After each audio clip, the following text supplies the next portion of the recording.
One of RuneScape's biggest problems has finally been addressed with the removal of DailyScape.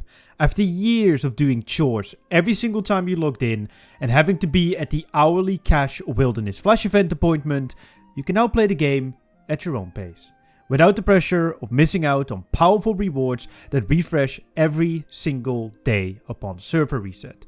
This doesn't mean everything has been removed from the game. Most things actually got repurposed, like addiction caches, but some things did see removal, like the wilderness flash events. In this video, I want to answer one simple question. How do these changes affect us players on a day-to-day basis? To get to that answer, however, we need to understand what exactly changed and why this happened in the first place. So let's dive deeper into one of my favorite changes of the road to restoration so far. Leave a like to help me get this video seen by as many people as possible. Subscribe if you're new, as we're still trying to get to 15k by the end of the year. And enough yapping, my name's Chevalric, and let's talk about DailyScape. To make sure we're all on the same page here, we need to define the term DailyScape first. And to do so, we will use the definition provided by Jagex themselves, which in my opinion hits the nail on the head. DailyScape is a term that describes game content outside of a skill's core identity that is often perceived as mandatory to engage with due to time-gated mechanics and the disproportionately high reward offering for little time investment. So something like a addiction cache for Divination that took between 5 to 10 minutes to complete, only completable twice a day, on the hour, every hour, sitting outside of the skill's core progression due to it being unrelated to you training Divination normally by gathering memories, and giving a ridiculous amount of XP upon completion is a great example of what DailyScape is, as it ticks all the boxes mentioned in the term Jagex provided. The farming skill, however, whilst time-gated, doesn't have gameplay outside of its core progression because the core progression is growing stuff. You can do it anytime you want, you just have to wait for stuff to grow to harvest it, and you're not locked to specific times, like on the hour every hour. You could just plant it whenever the patch is free. And it also feels less mandatory to engage with due to it not really feeling that relevant to train in the first place, which is kind of an issue on its own, but that's not what this video is about.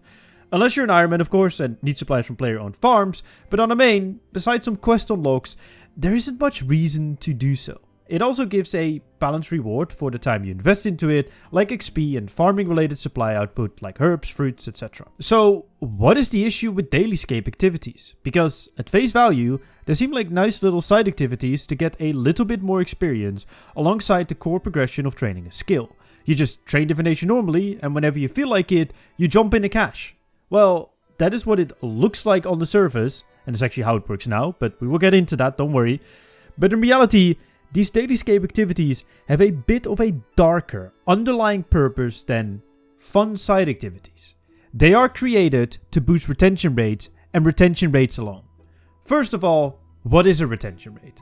Retention rate in gaming is the percentage of players who continue to play a game over a specific period after their initial install. This number functions as a key data point for a gaming company to show their investors how great the game is doing. So obviously, the higher you get this number, the better. There are many ways to achieve this goal, with the main ones being a good onboarding tutorial to your game for new players and to simply create good consistent content for your current players to interact with. However, when I did the slightest bit of research on how to improve the retention rate of a game, one thing kept coming up over and over and over again. Like, it's ridiculous. Like, it's literally the first thing that comes up, and it's reward-based systems on a daily basis. They are one of the most straightforward and effective retention tools, with daily login bonuses and session-based rewards being the number one aspect to boost this number. To put that in straightforward terms, give your players a reason to log in every day for some free easy rewards, and you can increase that retention rate number. This is exactly what DailyScape was designed for. Your daily challenges, your caches, your wilderness flash events with the chances for that 500 mil Dark Onyx score, etc. These were not designed to help you progress. They were designed to give you the feeling of having to log in and for Jagex to be able to show their investors, hey, look at how many people log in every single day. You could still argue that if you didn't like these dailies, you could have simply just ignored them and played the game regularly. But that is just turning a blind eye to the damage these activities cause to a game like RuneScape. To encourage people to interact with these daily systems in the first place, they obviously have to be powerful enough, usually better than the actual activity that you would be doing regularly when interacting with the core skilling activities or whatever activity it relates to. Once again, caches were a perfect example of this, as the most efficient way to train divination, for example to unlock invention at 80 div smithing and crafting, was to simply do your daily caches whilst working on the other requirements in the background. This resulted in training actual divination through gathering memories to be miserable and quite slow, pushing you towards doing your daily caches.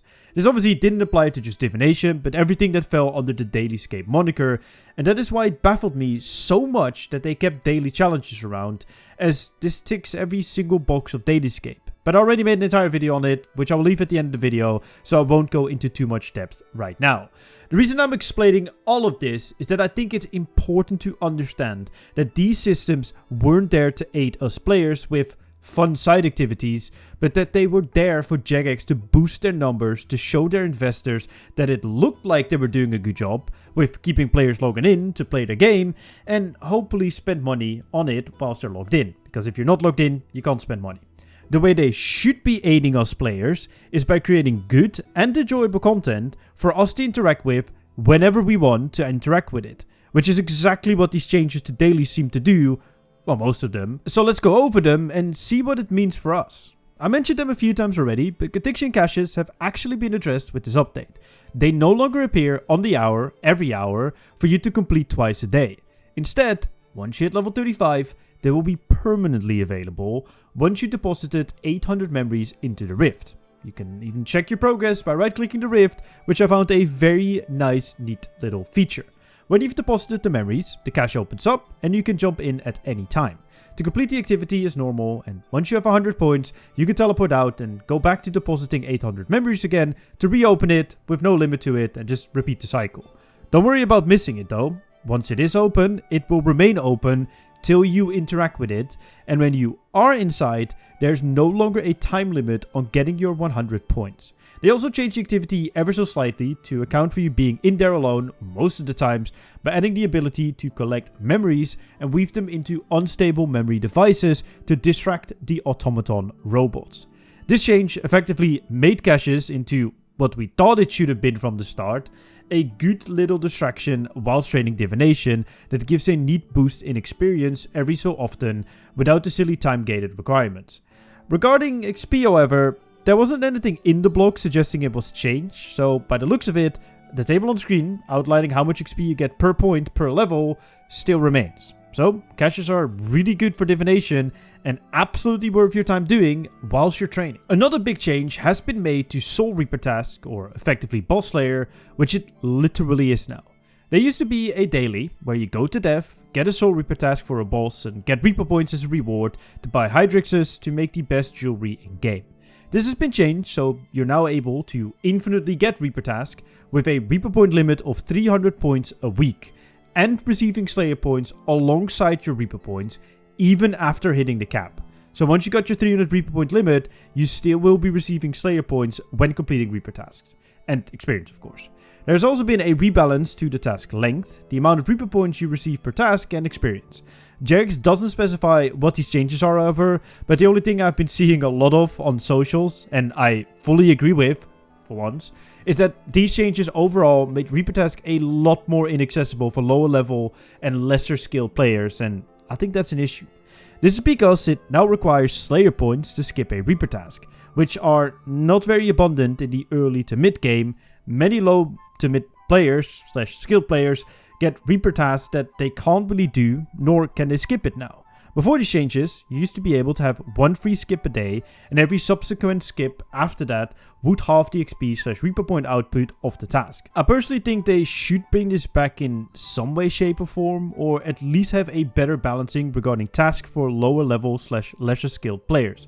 It does actually give lower level players less difficult bosses in general, but there are also a lot of higher level players that are just getting into bossing that are getting the higher tier bosses due to them having the levels and requirements for them, just not the skill set.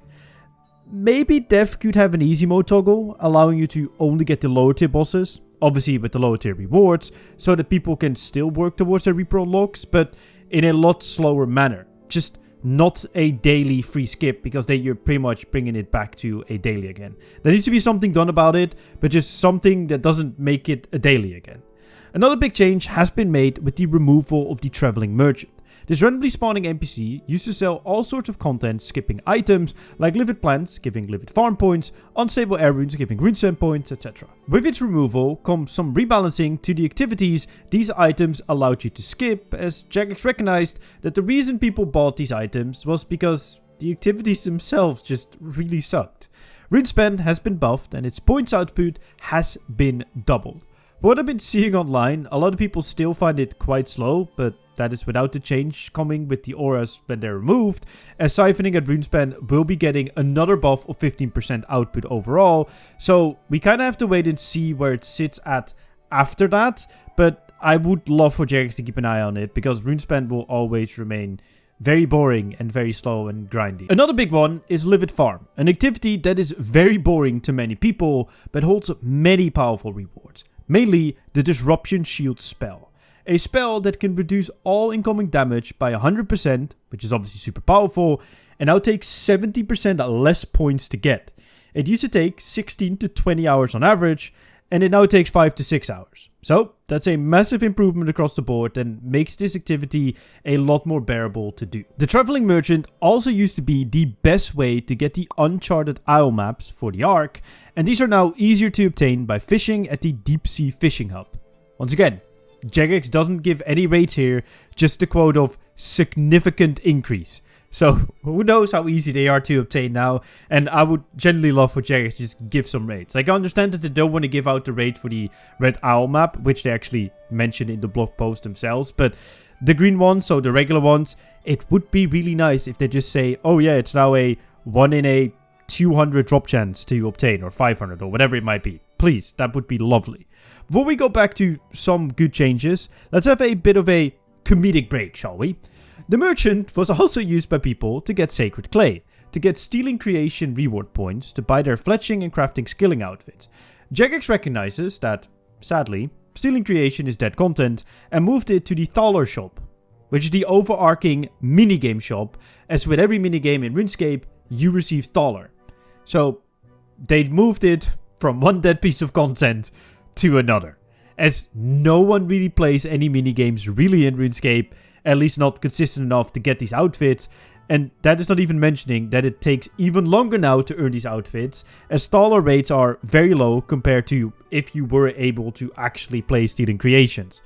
Oh, Jagex, never change. Okay, please, like, gently, Jagex, please do. I'm honestly not sure how to improve getting these outfits, however. Maybe actually make stealing creations a decent skilling method somehow, and then people would probably do it, because I used to love skilling creation, man. Like, it was one of my favorite things to do back in the day. But there's just no reason for me to do it, because it doesn't really offer me anything. Like, the rewards are decent, but the activity itself is just kind of a waste of time. Just like they should have done with fish flingers. I even told them this when I was invited to the 25-year anniversary creator event, that by buffing experience rates, people would generally want to do fish flingers besides doing it for trimmed completionists.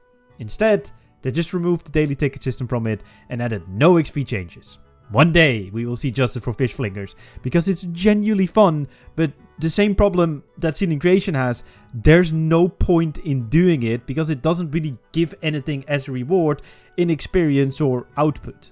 Whilst we're on the subject of kind of baffling changes, before going back to the great ones again, they removed the daily free pure essence and teleport from the Wicked Hood. This item used to get 2 free daily charges, on top of more charges, earned mainly through Treasure Hunter, to teleport directly to a runecrafting altar.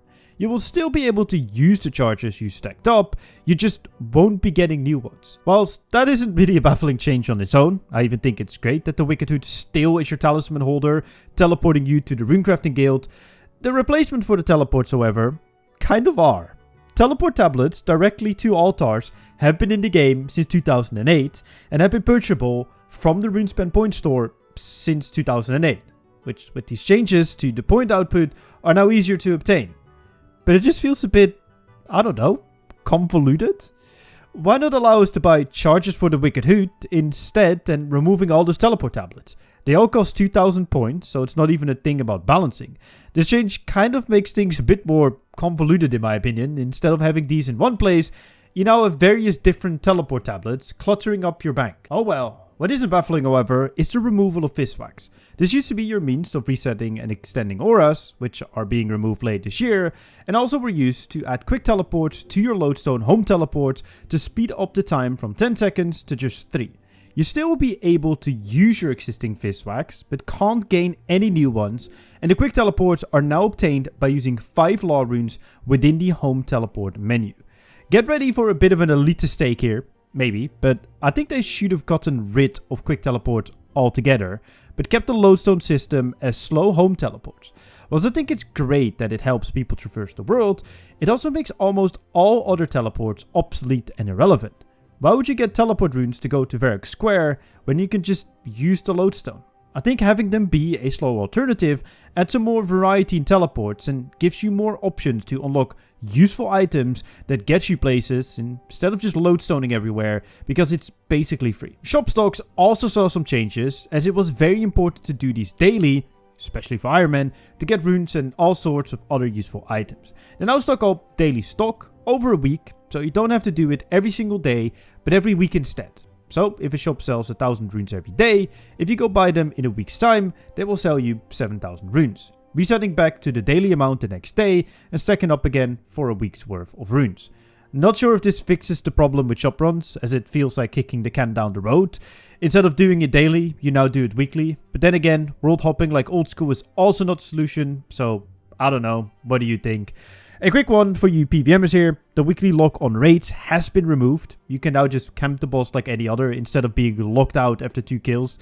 With the ability for you to camp this content, does come some drop rate changes, which you can see on screen. All in all, pretty good in my opinion, as it was just really weird that you were time locked out of a bossing encounter. Now add a little bit of scaling to this, and it might actually become good content. Mining red and crystal sandstone also saw some changes. You can now infinitely mine them instead of an X amount a day, but by the looks of it, it seems quite slow. The locations you unlock through Desert Diaries and Impriftinus do have some quicker mining rates, but they still could use some tweaking, as it's still quite slow to obtain the potion flask ingredients. You go through them quite quickly, and they should for sure be more accessible to the average player, not just the rich endgame PVMers, so it would be nice if Jagex looks at the mining rates. They shouldn't be super fast to get, but they also shouldn't be as slow as they are right now. There are many more smaller activities that saw changes as well, but quite frankly, they won't affect most players, even after the changes, besides maybe shooting stars. They no longer have a daily cap of 3 a day for you to mine, but they still don't function like old school RuneScapes, where you can access them at any point in random worlds. So I don't see how this is actually improved, especially as the XP was nerfed, which was pretty much the main thing going for them. So Jagex, either have them spawn every 2 hours as before with very good experience rates, or have them always be available somewhere, like an old school RuneScape, with some more balanced experience rates. Not this weird in-between thing. Finally though, the big removal, the Wilderness Flash events. Yep, the very active, community-driven activity has been removed. Everyone who has ever been to a Flash event knows that most people just stayed quiet, and quite a lot of people there were unfortunately pretty toxic. But even though I did meet a lot of you guys there, so shout out to you lovely people, and in general, not everyone was awful, but there was just as much toxicity there as World 84 or the Artisan Workshop. The reason for its solution, however, was nothing to do with the toxicity, but it falls under the time-pressured content idea, giving a lot of XP and GP for the low input you had to do for it. The amount of times I saw 3 and 5 minutes in my chat was ridiculous, and I'm so happy it's gone. And thankfully, the Dark Onyx score, which everyone went to the tree for, the main reward, can now be obtained by doing any type of wilderness content like farming, slayer, hunter, etc. within the wilderness, so good luck on getting yours. I think this is a good change, as whilst the GP rewards were still good even after the nerf, leaks showed how trivial these events were, as the boosted XP rates really showed off that you could just spam these and skip a lot of progression. You could probably argue that a fix to this could have been to just nerf the experience rate so you can't really skip content with it, but let's be honest, the main reason most of us went there on our main accounts to the tree, KBD and worm was for that Dark Onyx core, because it was worth 500 mil. As all the other events were pretty much dead because you couldn't get the Dark Onyx core for it, so it clearly showed why people went there. To conclude and answer our question of how do these changes affect us players on a day-to-day basis, you can now log in and interact with the content that used to be replaced by a daily and play at your own pace. There still needs to be some tweaks to some of these changes, like the Wicked Hood teleports, mining rates of sandstone, Reaper task system for lower level / skilled players, and some buffs to other pieces of content.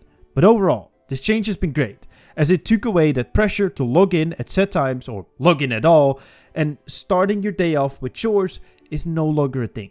You can just play RuneScape and have fun. So what do you think of all these changes? Let me know in the comment section down below. Please don't forget to leave a like and to subscribe if you're new. And my name's Chevalric, and I'll see you guys in my next video.